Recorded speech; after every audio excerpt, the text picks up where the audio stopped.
even more flexible just by changing that little value. But this is just for the visual approach, isn't it? You cannot really, or you wouldn't really filter it out automatically in some other form, would you? That differentiation of the name, you would only use it for visual approach as to see in the interface, or where else would you use it? You can use it for policies. So if so it would filter out. Yeah, it would work for filtering with Access Gateway as well. And for the zone preference and failover, controlling users to this part of your Citrix farm or this part.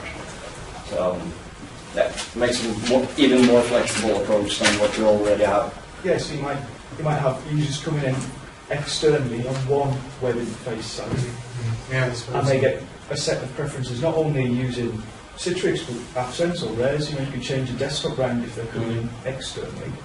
So if they're launching sessions internally because you've got a web interface that's internal facing, doesn't go through something at all, and then you get Citrix policies to change around, or AppSense and Rails to change their desktop.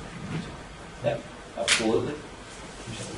It would be nice if that was exposed, just saying, rather than edit the code, that was just an option on the website itself. Where it says override, there should be a button under here. What's your override? Yeah, what's the override? Yeah. That would be the most straightforward, because it's been in for a while, hasn't it? It's been in since 4 or something. Yeah, I think so. Feature request? It's already been written down. Unlike WI, the delivery service. What was that? Well, isn't there a limitation on overriding the client name? It's not working for it's just working for the web interface, the native one, right? Where is not it? for a Synapse service site. Yeah, you've got to go to the web interface in order to change that. Yeah. So if you were doing direct connections. So, for example, iPad or But it wouldn't work for iPads. if you were going to the web interface, it would. I haven't tried it through the online plugin, but it should. Or the direct receiver going through. Yeah. You would well. I'll try. Yeah.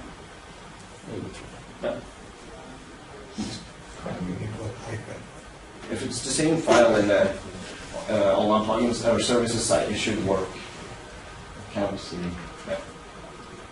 I can look into that and then add that to the presentation. Usually the first option I check on. Moving along, web interface is normally really slow for the first user that day. It takes like 20 seconds, 2 minutes. We don't really know. If we change this one line inside the ASP.net.config, we set this value to false, it will be like that. This is actually a really good thing to know about, because any .NET app that's got signed assemblies, if it can't talk to the internet, it will be slow when you load. So unless you do this, then it's a great trick to know about. But even if it can access the internet, it will take some time. So setting this to false, it makes it really snappy for all the users. It works a lot It's faster. checking them on the internet. Yeah, it's It's a certificate. Yeah, it's doing certificate checking. So Okay, like. yeah. And it's just for the first user, or what? Anytime it loads the assembly. Yeah. So in this case, it's when WI is loaded. So after each IS reset, it's gonna start from ground. It's going to be like that instantly logging you on, because it won't do that certificate check. So, yeah, it even felt like the next logon was faster as well. So it might do just I don't know if it does any more checks after the initial one, but You just add that line. no, you just change it from true to false. Does it change back when you apply hotfixes or anything? What? Does it change back if you apply hotfixes or anything? I think it will change the day web interface goes from using .NET Framework 2.0 to a higher version. Okay. Yeah? Probably. Because it's not a change on web interface, it's a change on Microsoft IIS with ASP.NET. For Android users, there's some mobiles, and you want to take a picture? No. Okay. Certain Android mobiles or tabs, they won't work directly with the receiver. There's been some issues with those. So the solution is resolution is to download Firefox, which is free on Android market, and then you just go to the web interface as you would on a normal computer, log on, start the application, and it will work straight up, no problems. Just be aware of that. I've seen some troubles with that around. For mobile users, if you publish applications and you publish 70 of them, it will be good fun opening this receiver. I'm sure everyone can see that. And then you get 70 applications that you can scroll down and try and see. So what you can do here, you can build a featured list. You can add your own favorites, of course, but there's a featured list as well. And that featured list you can build up by editing the application description. So I've done that for Notepad. So Notepad is now a featured application. And you will do the same for... Show that to the camera. Yeah. Will that be difficult? Yeah. Can anyone see the screen there? See if they can see it. Closer? Down. Yeah, alright. So just by editing the description, you will get that feature list, and you can do that for Outlook and the normal applications a mobile user would actually use, instead of having to scroll down this long list to find Outlook at the bottom.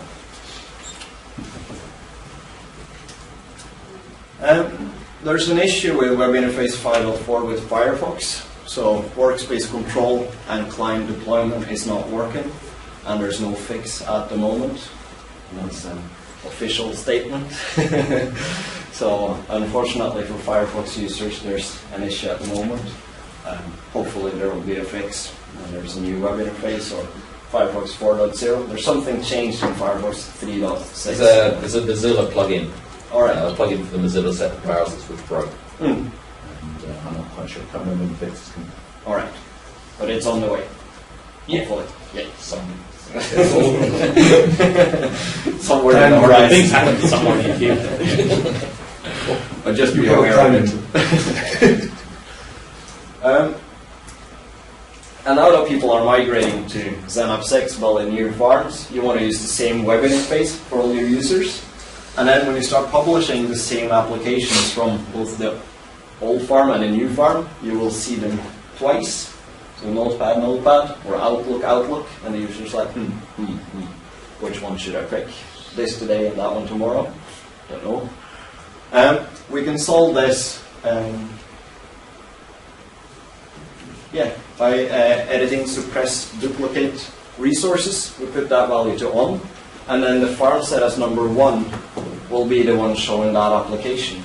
So if you publish Outlook from Xenop 6 and Xenop 5, and your Xenop 6 farm is the highest ranking one in web interface, that will be the Outlook showing up for the users.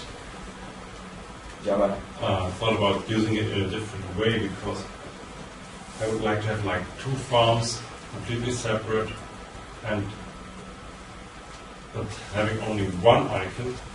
So if I take off one farm, the icon still exists because the other one would be there, like if I do changes and stuff like that. Yeah, it will still show the Xenop 5 applications that are not published on the Xenop 6 farm, so that would work. No, for the same. Yeah, for the same if you publish SAP on Xenop 5 and Outlook on Xenop 6, you would see one of each. But if you publish the same application on both farms, the highest ranking one would be the one being shown in the web interface. Does it depend on the application name? Yeah, the application name has to be the same. Yeah. And there's another way to do this as well. There's the end result. You just get one notepad. But there's another way to do this as well. We add the farms to the web interface. Don't look at all the code, but we have farm 1, farm 2, Xenop 6, Xenop 5. And then we can add farm group settings to webinterface.conf. And then we can say that if you're a member of this group, you should see the Xenop 6 applications. If you're a member of this domain group, you'll see the Xenop 5 applications.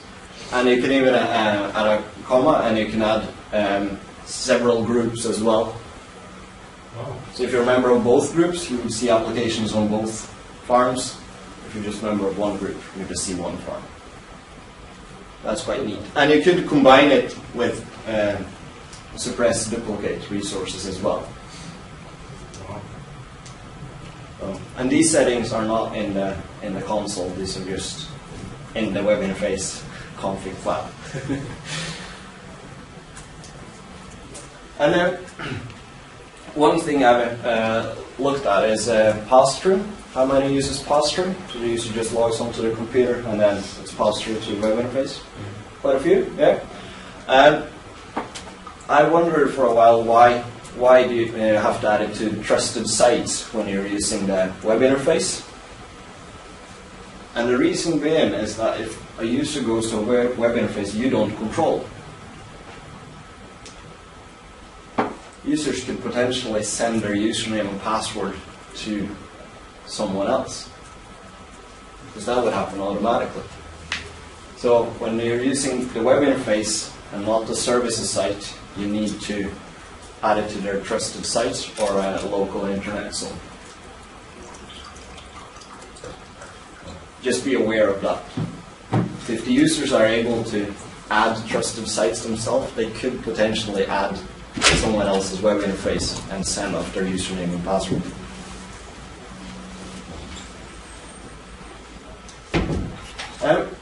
Earlier we had the possibility for web interface to share configuration. That was removed. I can't remember what version it was removed in. But you could point to a file server, a UNC path, and they could share configuration. The only problem with that was that if your file share went down, so did your web interface servers. So you needed to put that on a file cluster or something. So what's happened now is that Microsoft has something called IIS shared configuration. So they can share the configuration between the web interfaces, but it doesn't replicate the directories. So if you're doing changes, you still need to replicate folders, etc. But if you do a change on the IIS part, that would replicate to your other web servers. So it will be for web farms. But if you have 4 web interface servers, it might be an idea to look into this to make it more easy to maintain. And then set up a replication of webinterface.conf or something like that. So you're sure that they're all the same. And I thought we'd have a quick look at web interface and the access gateway. There's a few things there that you have to be cautious of when setting it up. The access gateway is now a virtual appliance as well as a hardware box. And the virtual appliance is now in 5.02 is the latest version. And you can choose if the authentication is on the actual access gateway or on the web interface. Most people recommend authentication on the access gateway, because then you're terminated in the DM set before accessing the web interface, either on your LAN or on the DM set. If you authenticate on the web interface, it's like a pass-through from the access gateway directly to the web interface, and the user can change the URL. So if you have 2 web interface sites, one with secure ID, 2-factor strong authentication, and then you have one for demo and testing without that, and the user knows this, he can actually change the URL and bypass your secure ID, which is not a very good idea. So authentication on the access gateway is the strongest and best way to do it, but it means you have to open up for LDAP and 2-factor authentication from your DM set to your LAN. So it's a bit more work if you earlier